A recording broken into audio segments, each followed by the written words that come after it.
সাবেক সেনাপ্রধান আজিজ আহমদের বিরুদ্ধে ইন্টারপোলের রেড নোটিশ জারির আবেদনের কথা জানিয়েছেন আন্তর্জাতিক অপরাধ ট্রাইব্যুনালের চিফ প্রসিকিউটর মোহাম্মদ আমিনুল ইসলাম। মানবতাবিরোধী অপরাধের মামলায় সাবেক সেনাপ্রধান জেনারেল আজিজ আহমেদের বিরুদ্ধে ইন্টারপোলের মাধ্যমে রেড নোটিশ জারির উদ্যোগ নেওয়া হয়েছে। পাপের ঘোড়া পূর্ণ হলে কি আসলেই পলায়নের সব পথ রুদ্ধ হয়ে যায়? ক্ষমতার সর্বোচ্চ শিখরে বসে যারা একসময় পুরো রাষ্ট্রযন্ত্রকে নিজের পারিবারিক স্বার্থে ব্যবহার করেছিলেন, আজ তাদের পরিণতি ঠিক কী দাঁড়াচ্ছে?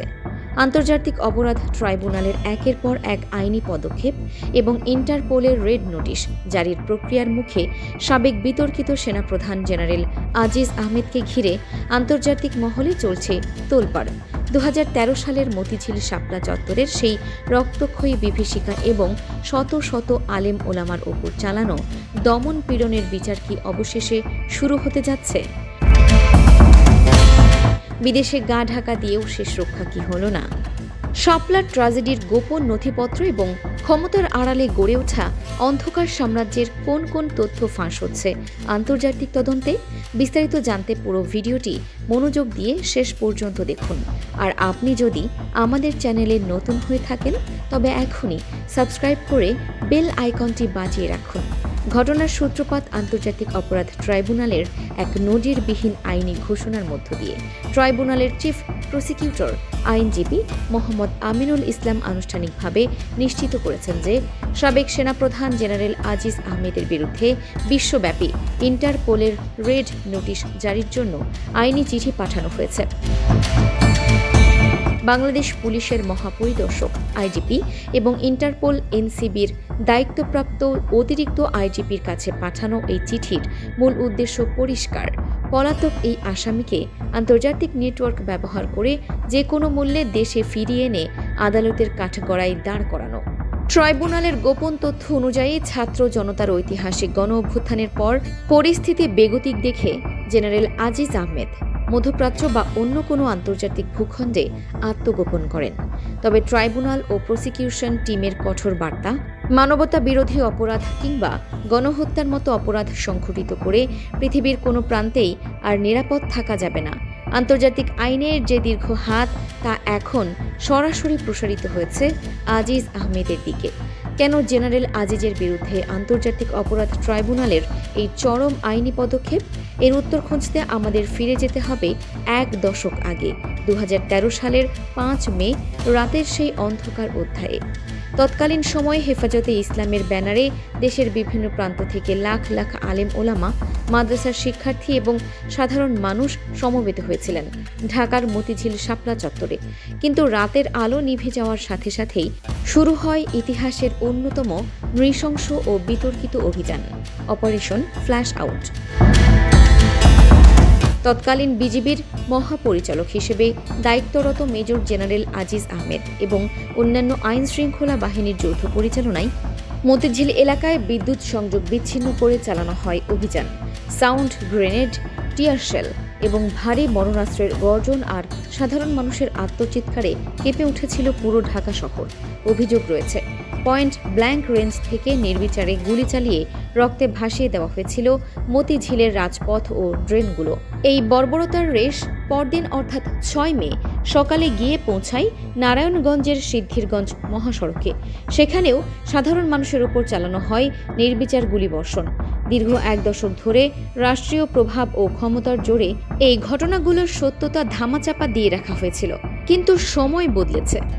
গত 27 জুলাই আন্তর্জাতিক অপরাধ ট্রাইব্যুনাল আনুষ্ঠানিকভাবে শাপলা চত্বর ও সিদ্ধিরগঞ্জের হত্যাযজ্ঞের ঘটনায় মানবতা বিরোধী অপরাধের অভিযোগ আমলে নিয়েছে। এই মামলার 1 নম্বর আসামি ক্ষমতাচ্যুত প্রধানমন্ত্রী শেখ হাসিনা, আর তার সহযোগী হিসেবে অভিযুক্ত শীর্ষ আসামিদের তালিকায় অন্যতম নাম সাবেক সেনাপ্রধান জেনারেল আজিজ আহমেদ। এছাড়াও এই তালিকায় রয়েছেন মহিউদ্দিন খান আলমগীর, শামসুল হক টুকু, হাসানুল হক ইনু এবং ইমরান এইচ সরকারের মতো বিতর্কিত ব্যক্তিরা। জেনারেল আজিজ আহমেদ কেবল শাপলা চত্বরের ঘটনার সাথেই জড়িত নন, তার সেনাপ্রধান থাকাকালীন সময়টি ছিল দেশের সামরিক ও প্রশাসনিক ইতিহাসের সবচেয়ে বিতর্কিত ও প্রশ্নবিদ্ধ অধ্যায়। 2021 সালের ফেব্রুয়ারি মাসে কাতার ভিত্তিক আন্তর্জাতিক গণমাধ্যম আল জাজিরার ইনভেস্টিগেশন ইউনিট প্রকাশ করে বিশ্বজুড়ে তোলপাড় সৃষ্টি করা অনুসন্ধানী প্রতিবেদন all the prime ministers main. সেই প্রতিবেদনে সুস্পষ্টভাবে উন্মোচিত হয় কিভাবে একজন সেনাপ্রধান তার রাষ্ট্রীয় পদ ও ক্ষমতার অপব্যবহার করে নিজের অপরাধী ভাইদের জন্য এক আন্তর্জাতিক সুরক্ষা বলয় গড়ে তুলেছিলেন। জেনারেল আজিজের দুই ভাই হারিস আহমেদ ও তোফায়েল আহমেদ ওরফে জোসেফ ছিলেন হত্যা ও চাঁদাবাজির মতো মারাত্মক অপরাধে সাজাপ্রাপ্ত আসামি, কিন্তু রাষ্ট্রীয় ক্ষমতার অপব্যবহার ও রাজনৈতিক আনুকূল্যে তাদের সাজা মওকুফ এবং গোপনে দেশ ত্যাগের ব্যবস্থা করে দেওয়া হয়। আইনি চোখকে ফাঁকি দিতে জেনারেল আজিজের সরাসরি তত্ত্বাবধানে হারিস আহমেদের নাম পরিবর্তন করে বানানো হয় হাসান। ভুয়া জাতীয় পরিচয়পত্র ও জাল নথিপত্র ব্যবহার করে তৈরি করা হয় আন্তর্জাতিক পাসপোর্ট, যার মাধ্যমে তারা বিদেশে অবাধে তাদের কর্মকাণ্ড চালিয়ে গেছেন। রাষ্ট্রের সর্বোচ্চ শৃঙ্খলা বাহিনীকে ব্যবহার করে একটি পরিবারকে অপরাধের লাইসেন্স দেওয়ার এই ঘটনা আন্তর্জাতিক মহলেও বড় ধরনের ধাক্কা দিয়েছিল। পারিবারিক অপরাধের নেটওয়ার্ককে প্রশ্রয় দেওয়া ও চরম দুর্নীতির চূড়ান্ত পরিণতি হিসেবে জেনারেল আজিজের ওপর নেমে আসে আন্তর্জাতিক আঘাত। মার্কিন পররাষ্ট্র দপ্তর দুর্নীতি ও গণতান্ত্রিক প্রক্রিয়াকে ক্ষুণ্ণ করার দায়ে সাবেক সেনাপ্রধান জেনারেল আজিজ আহমেদ এবং তার পরিবারের নিকটতম সদস্যদের ওপর সরাসরি ভিসা নিষেধাজ্ঞা আরোপ করে। যুক্তরাষ্ট্রে তার প্রবেশ নিষিদ্ধ করা হয় এবং আন্তর্জাতিক ব্যাংকিং চ্যানেলে তৈরি হয় চরম জটিলতা। এটি ছিল বাংলাদেশের কোনো সাবেক সেনাপ্রধানের ওপর সরাসরি মার্কিন নিষেধাজ্ঞার প্রথম নজির। দুদকের মামলা, ভাইদের জালিয়াতির নথিপত্র আর আন্তর্জাতিক নিষেধাজ্ঞা সব মিলিয়ে আজিজ আহমেদ নিজের কর্মফলেই ধীরে ধীরে কোণঠাসা হয়ে পড়েন। আজ শাপলা চত্বরের মানবতা বিরোধী অপরাধের মামলা তার সামনে এসে দাঁড়িয়েছে এক পাহাড় সম বিচারিক আতঙ্ক নিয়ে। যে কাচের প্রাসাদ তিনি সামরিক ক্ষমতা আর রাজনৈতিক তোষামত দিয়ে গড়ে তুলেছিলেন, আজ তা এক নিমিষেই চুরমার হয়ে গেছে।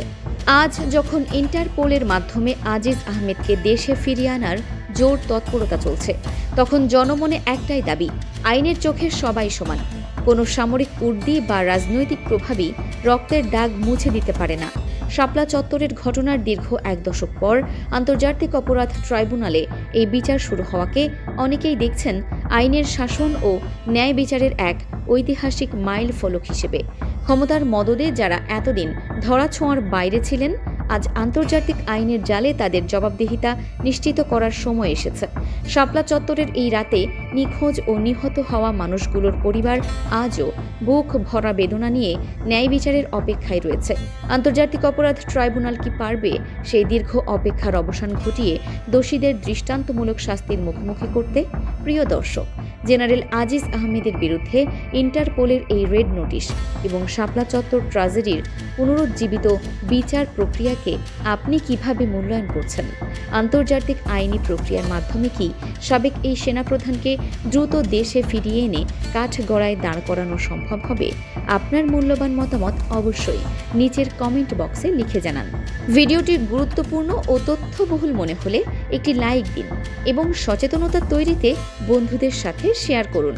দেশ বিদেশের এমন সব চাঞ্চল্যকর ও গভীর বিশ্লেষণের খবর পেতে আমাদের চ্যানেলটি সাবস্ক্রাইব করে বেল আইকনটি অন করে রাখুন। দেখা হবে পরবর্তী ভিডিওতে। ততক্ষণ সবাই ভালো থাকুন, সুস্থ থাকুন। ধন্যবাদ।